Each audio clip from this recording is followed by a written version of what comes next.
My name is Hamid. Today I'm working on this Bertazzoni oven. It's an induction with the induction cooktop. The customer's complaint is that the cooktop goes off by itself once in a while, and because of that issue we are going to replace the whole induction module, which is called induction work table.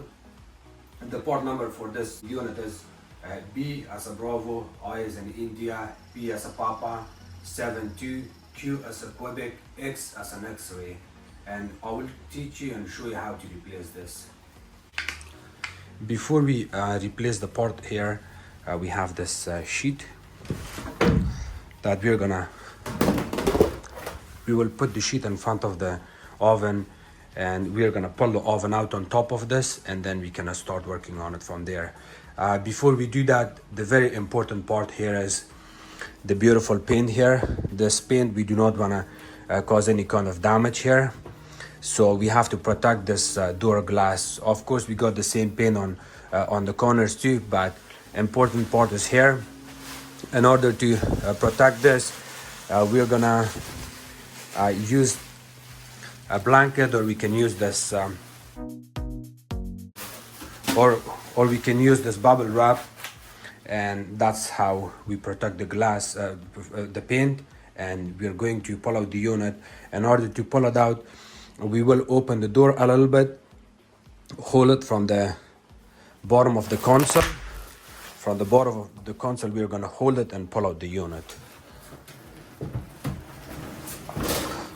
So once it comes on top of our sheet, we can pull it out. You can put your hand at the back and hold it from the front. Pull it out completely. Do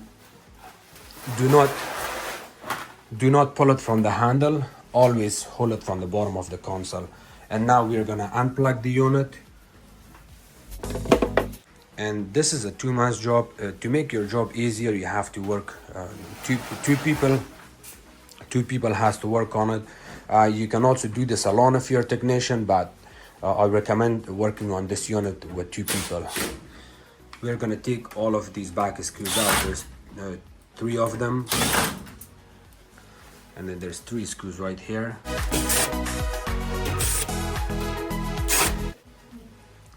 After you take the 3 screws out, the top trim piece comes out.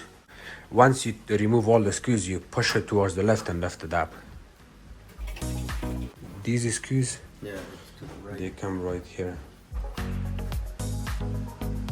There's this bracket, you have to push on it. You can push on it and lift it up, or you can remove this screw, push it towards the front, and then it lifts up.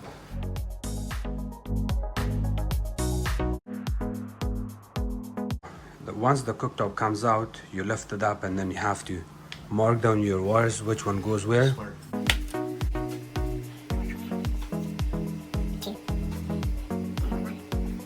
That's how you mark it down, and then you can disconnect them.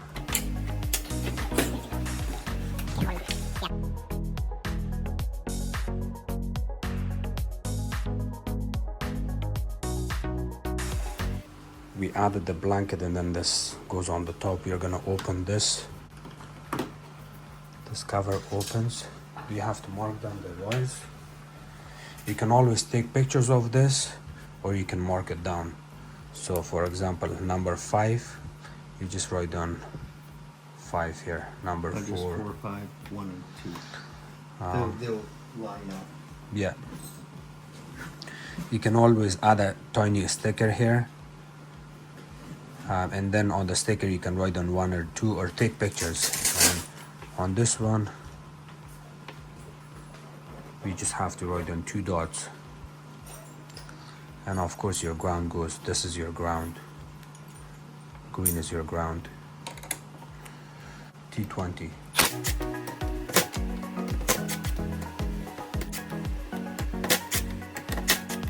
You do not have to completely open these. You can just loosen it and then pull the wires out, just like that. This is the part number. It came in a really big box. My habit is I always inspect my part I inspect it double time. Once I receive my part from part suppliers, I check it and inspect it, and then when I get to the customer house, before I open the unit apart, I open my box and double check to make sure we do not have any scratches or dents or damages on the unit. You want to check the corners, all corners, and you also want to check for scratches or scratch marks.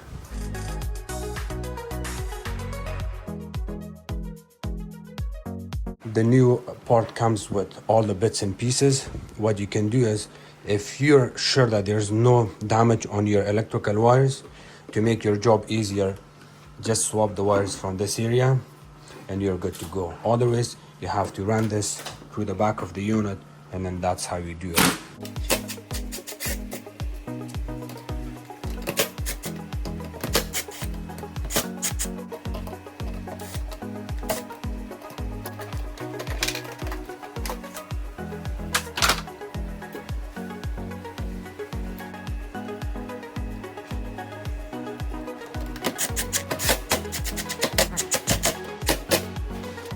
Once everything is ready, you can put this cover back in.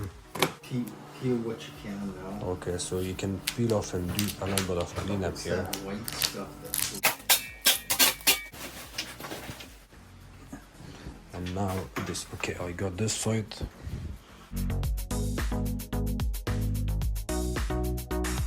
Lift it up. See the tabs? Yeah. Okay, you got it? Yeah.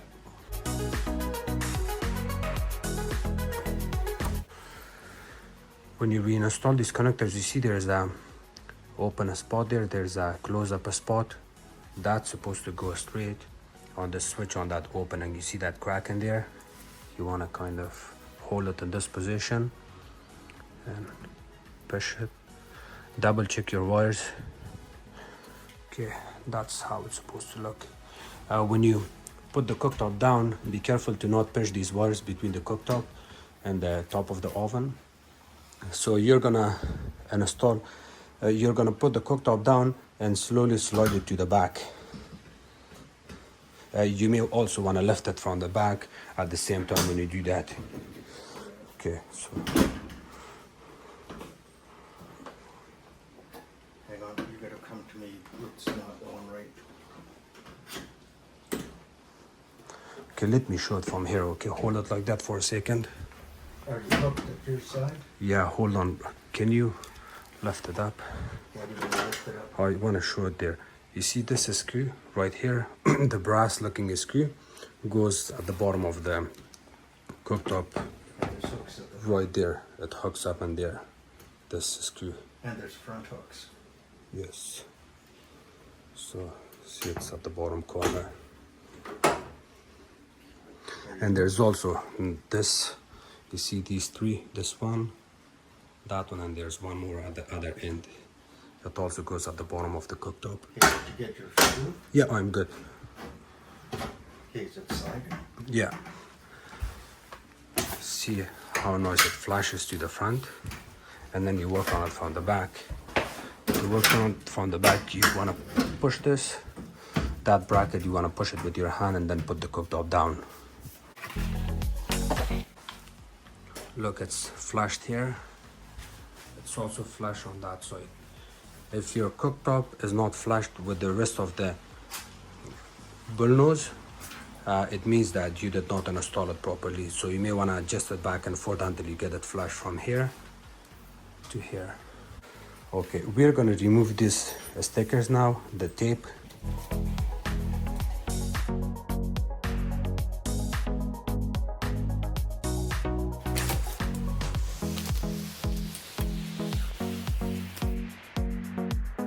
You see these holes? Yeah, they slide in. They slide in on top of the screws. Oh, where's the screw?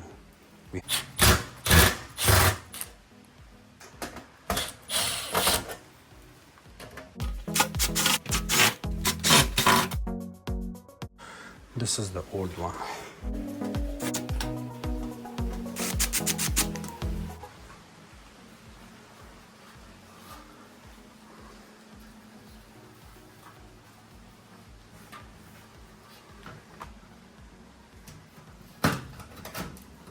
So when you put it on top of those screws and you know it lines up, push it to the right hand side, see, and you can add your 3 screws from the back.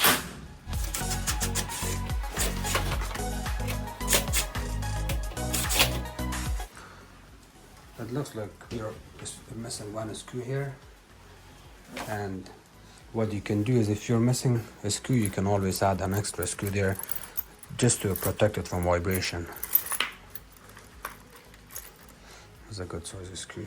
Wow. Is it too thick? Yeah, that's it. Okay.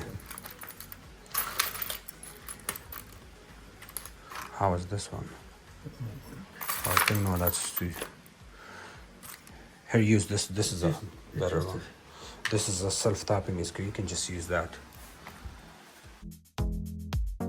Better. Yeah, I'm powering it up. Okay.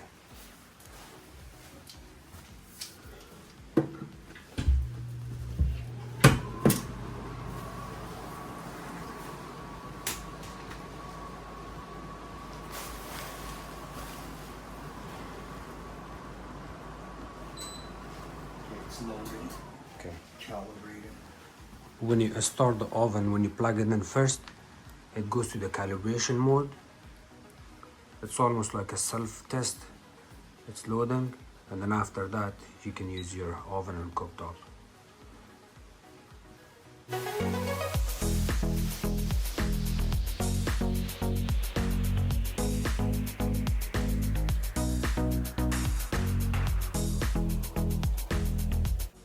Okay, perfect. Do you notice anything weird about that? Know what? The needle went Oh yeah, yeah, I see that. When you push it back in, you may want to hold with you. Be careful of the cabinet. Come to me. More. You good? Yeah.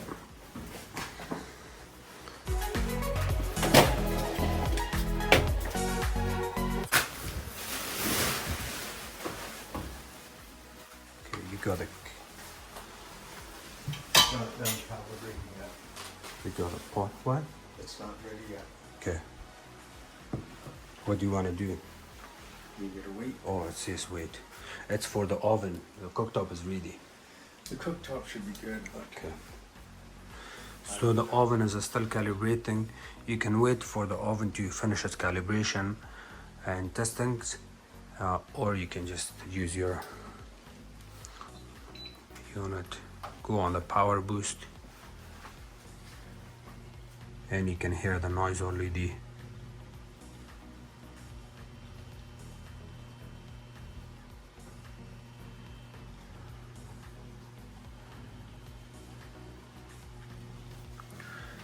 If you hear noise, what you can do is put your finger at the middle. It's already getting hot.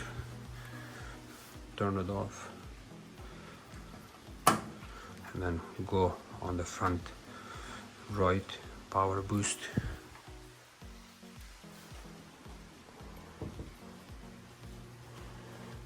You already see steam is coming out.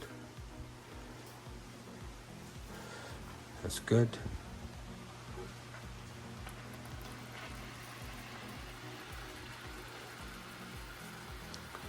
And you can only go one way, turn it on and off. You cannot go all the way to turn it off again, so you may want to go back. And we're gonna try this. This is our oven. that's what This element is for the, we're gonna test this one. I heard it. Yeah, you can hear the humming noise. The last one. You want to test it on a power boost.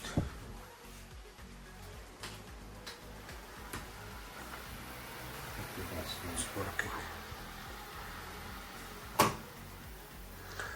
The oven is also ready. We did not do any kind of work on the oven part, so remember, if you're testing a pot and pan and the water is boiling, you do not want to get in panicked or get disturbed by a customer or anybody else and put it on the countertop, because it gets so hot that If you put it on the countertop, it can damage the countertop and cords, so be very careful. Never put hot stuff in there. You can just put it in the sink or fill it with cold water and then leave it somewhere. This is ceramic. You should Yeah, ceramic is good. I forgot to mention the model and serial number on these units are located at the back of the unit. When you pull it out completely, it's located at the back. So you see these streaks? That's actually not a scratch mark. All of these, see? And you may have a little bit of discoloration between where the paint was and the outside border, so you can always wipe it and clean it. You see that? It's good now. The same thing here. You may want to use a stainless steel cleaner to clean it. Here, even with the finger, you're getting rid of these scratch marks. It's not a scratch, it's just the marks from the paint.